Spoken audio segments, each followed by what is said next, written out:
Louvado seja nosso Senhor Jesus Cristo. Nós vamos fazer o nosso comentário ao quinto domingo do tempo comum, ano B, nosso 19º encontro. Deus promete, pelo profeta Jeremias, uma nova aliança. Agora não mais escrita em tábua de pedras, mas no coração humano, onde se terá o reconhecimento do Senhor e o perdão definitivo dos pecados. A realização dessa promessa será atingida por meio de nosso Senhor Jesus Cristo. A nova aliança selada pelo seu sangue derramado na cruz, de seu lado aberto pela lança, nenhuma gota de sangue restou. Ele deu sua vida inteira por nós na cruz. Todo o sangue foi derramado na cruz para selar, então, esta aliança. O próprio Jesus diz na instituição da Eucaristia, Lucas capítulo 22, versículo 20, o sangue da nova aliança. Este Jesus é aquele que será levantado na cruz e com esta entrega atrairá todos, sem exceção, a ele. A antífona de entrada é tirada do Salmo 42, Salmo 43, versículo 1 a 2. 42, versão grego-latina, 43, versão hebraica. Fazei justiça, ó Deus. Defendei-me contra a gente impiedosa, do homem perverso e mentiroso. Libertai-me, ó Senhor. Sois vós meu Deus e meu refúgio. Este salmo reflete a nostalgia, do Deus, do salmista, refúgio, do salmista que crê. Este salmo reflete, então, essa nostalgia da casa de Deus. É um salmo do tempo do exílio da Babilônia. Tudo destruído. O salmista, então, lembra o templo, todo aquele culto que havia no templo, todo aquele desejo de retornar à terra para reconstruir o templo. Vemos o salmista invocar a justiça de Deus contra o inimigo, aqui, os babilônios, os adversários. Esta súplica convida a igreja, reunida em Eucaristia, para que ela que está no mundo paganizado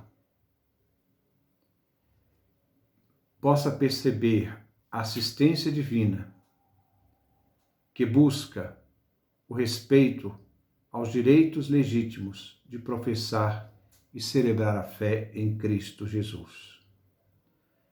O poder de ser livre para celebrar a Eucaristia. Os cristãos estão no mundo, mas não são do mundo. João capítulo 17, versículo 16. Com essa certeza, vamos celebrar o Senhor, que nos abandona, que não nos abandona nunca, nós que somos seu corpo, sua igreja. A primeira leitura vem tirada do profeta Jeremias, capítulo 31, do versículo 31 a 34.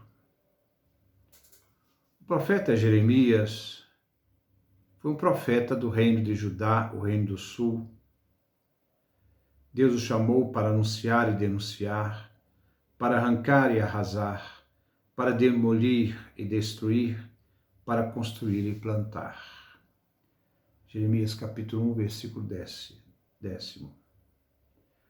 povo de Judá traiu a aliança, rompeu com o código da aliança. Judá estava para ser destruída pela Babilônia. Como reino do norte, Israel foi destruída. Como rei do norte, Israel foi destruído pela Síria. Agora chegou a vez do reino do sul. Será destruído pela Babilônia. Em razão da infidelidade do povo, do pecado do povo. De não ouvir os verdadeiros profetas, mas os falsos profetas. De não atender à vontade divina que pedia para o povo de Judá se associar então à Babilônia e não aos egípcios. Mas o povo desobedece. Diante do povo que rompeu com a aliança do Sinai, na saída do Egito para a terra prometida, agora Deus promete uma nova aliança. Aliança para a casa de Israel, reino do norte, e para a casa de Judá, reino do sul. A unificação dos reinos. A aliança é feita por Deus, que toma a iniciativa. Javé Deus nunca esqueceu o povo eleito, o povo de Israel. Ele amou o seu povo. Esse povo que sempre o traía, sempre afastava da aliança. Mas ele sempre chamava seu povo a renovar o pacto da aliança por meio de profetas, na busca que eles pudessem se converter. Porque Javé Deus estava sempre disposto a perdoar. É Javé Deus que toma a iniciativa. Ele ama seu povo. Por isso os verbos vêm sempre na primeira pessoa do futuro, no sentido de promessa, onde o próprio Deus é a garantia da fidelidade à promessa. Eu imprimirei minha lei nas entranhas do povo. A iniciativa é de Deus, não do povo. Hei de escrever a lei em seu coração, do povo de Israel. É Javé que toma a iniciativa de escrever essa lei no coração. Serei o Deus de Israel, e eles serão meu povo. A relação da aliança entre Javé, que é o Deus de Israel, Israel, que é seu povo. Todos serão capazes de ter a ciência, o conhecimento daquele que é o Deus Javé. Ele é o Deus perdoador, que abandona o pecado, acolhe o pecador, reconcilia com ele. O salmo responsorial é o Salmo 50, 51. É uma prece do pecador com o coração contrito que foi perdoado. É um salmo do período do exílio da Babilônia. O refrão é tirado do versículo 12a. Criai em mim um coração que seja puro. O salmo, neste versículo, é uma prece de perdão. A renovação interior é fruto da graça divina. A súplica parte da certeza que a graça de Deus, agindo no salmista, irá fazer com que ele seja perdoado e possa assim ter um coração puro, curado pela ação divina. A primeira estrofe é tirada dos versículos 3 e 4. Estes versículos referem à invocação divina da misericórdia, que dá fundamento à súplica de perdão, para remover a culpa do pecador e a pena, consequência da culpa, do pecado cometido, a morte. A segunda estrofe é tirada dos versículos 12 e 13. A confissão do pecado é condição indispensável para se obter o perdão. A súplica pede então que Deus renove o salmista por dentro, que o transforme em novo ser, com o coração limpo, o espírito firme. E para manter esta graça, que o Senhor então não o tire de sua presença, nem o Santo Espírito, isto é, o alento divino que faz o homem viver física e espiritualmente. A terceira estrofe é tirada dos versículos 14 e 15. Vemos duas súplicas para que o Espírito Divino possa agir no salmista. Primeira, dá-me de novo a alegria de ser salvo. Segunda, confirmai-me com Espírito generoso. O pedido de alegria por meio da ajuda divina. Só a alegria em Deus, como força, contribui ao ser humano a realização de uma nova vida. Somente assim o ser humano, no caso o salmista, poderá ter ajuda espiritual interior, porque o Espírito Divino, generoso, realiza a vontade divina naquele que crê. Aquele que foi perdoado, impulsionado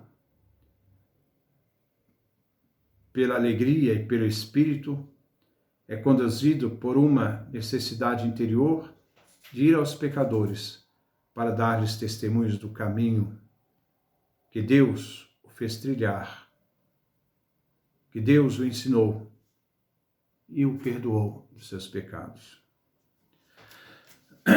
A segunda leitura foi tirada da carta aos Hebreus, capítulo 5, do versículo 7 a 9. O autor da carta inicia falando da humanidade de Jesus. Cristo, nos dias de sua vida terrestre, ele que sendo Deus com Pai foi concebido pela Virgem Maria, se fez homem. Ele que é eterno assumiu uma realidade temporal das criaturas, viveu a duração da vida terrestre, sem abandonar sua intimidade e unidade com o Pai em sua vida celeste. Na sua vida terrestre, em oração, dirige ao Pai preces e súplicas, lágrimas, o Pai que o podia salvar da morte. A morte é uma realidade humana, pois Deus, a divindade, não pode morrer. E a divindade unida à humanidade não abandona esta humanidade quando ela morre na cruz. E o Pai o atendeu. Jesus, no Getsêmani, suplicou ao Pai: Pai, se queres, afaste de mim este cálice, mas não seja feita a minha vontade, e sim a tua. Lucas capítulo 22, versículo 42. O Pai atendeu a prece de seu filho, porque Jesus se entregou totalmente à vontade do Pai. O Pai o livrou da morte, ressuscitando-o. A prece de Jesus foi atendida pelo Pai. Jesus conduziu a humanidade à perfeita obediência. Foi obediente até a morte e morte de cruz. Filipenses capítulo 2, versículo 8. A obediência ao Pai, destruindo a antiga desobediência. Ele passa então pelo sofrimento da cruz, por fidelidade e confiança total em sua entrega ao Pai. Ele é aquele que, sendo obediente, ressuscitou. Na consumação de sua vida, em sua morte e ressurreição, Cristo se torna a causa de salvação eterna, sem mais o limite da caducidade do tempo, que todos aqueles que ouvem a Jesus o obedecem. O Evangelho é tirado de São João, capítulo 12, versículo 20 a 33. A cena nos mostra alguns judeus da diáspora judaica, judeus de cultura grega, que estavam reunidos em Jerusalém durante a festa da Páscoa. eles procuram Filipe para que ele, Filipe, os conduza e apresente Jesus. Então Jesus inicia o discurso. Chegou a hora em que o Filho do Homem vai ser glorificado. A hora de Jesus é a hora da cruz, de sua morte. Essa morte violenta na cruz. Sabendo Jesus que chegara a sua hora de passar deste mundo ao Pai, tendo amado os seus, amou-os até o fim, até a morte e morte de cruz. João capítulo 13, versículo 1. A hora da glorificação de Deus é a hora da morte na cruz e ressurreição.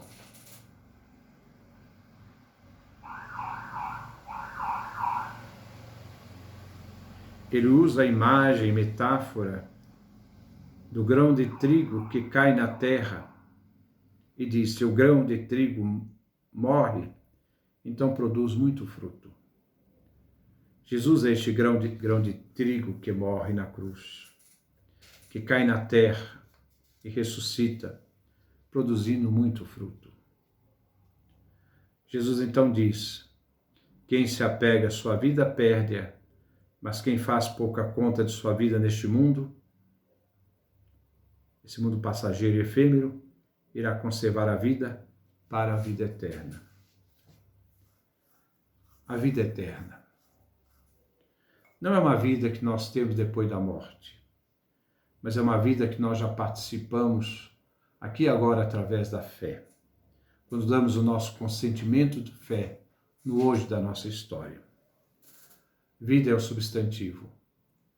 Eterno deveria ser o adjetivo. Mas esse adjetivo aqui vem substantivado. Significa a qualidade de vida que nós recebemos a partir do momento que nós cremos em Jesus. Uma vida que não é mais passageira, mas uma vida de qualidade, uma vida eterna. Jesus havia falado a seus discípulos: se alguém me quer seguir, renuncie a si mesmo, tome sua cruz e siga-me. Pois quem quiser salvar a sua vida, a perderá. Mas quem perder a própria vida, por causa de mim e do Evangelho, a salvará. Marcos capítulo 8, versículo 34 e 35. A entrega da vida em razão da pessoa de Jesus e da causa de Jesus. A boa nova, o Evangelho. Servir Jesus é fazer-se discípulo. Jesus acompanha aquele que faz a escolha de servi-lo. Ele não se separa do discípulo. Servir a Jesus tem como consequência que o Pai honrará este discípulo. Jesus não vai suplicar que o Pai o livre da cruz, pois Jesus tem consciência que é por causa da cruz a hora que ele veio. Isto é, ele estava junto do Pai, se fez carne em Maria, veio, pois, realizar esta hora. Depois Jesus dirige ao Pai dizendo: Pai, glorifica o teu nome. O Pai vem glorificado em seu nome quando seu Filho morre na cruz e realiza a obra da redenção. Pai, confirma a oração de Jesus. Eu glorifiquei. Quando? Quando na eternidade ele, o Pai, possuía com o Filho a mesma glória. O Pai agora glorifica teu Filho com a glória que eu tinha contigo antes da criação do mundo. E continua o Pai: e o glorificarei de novo.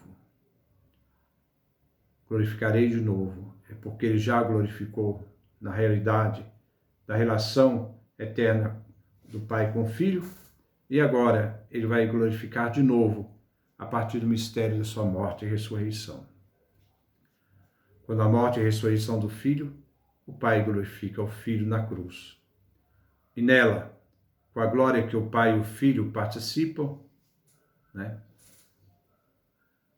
do mesmo fruto, da mesma glória, da mesma unidade.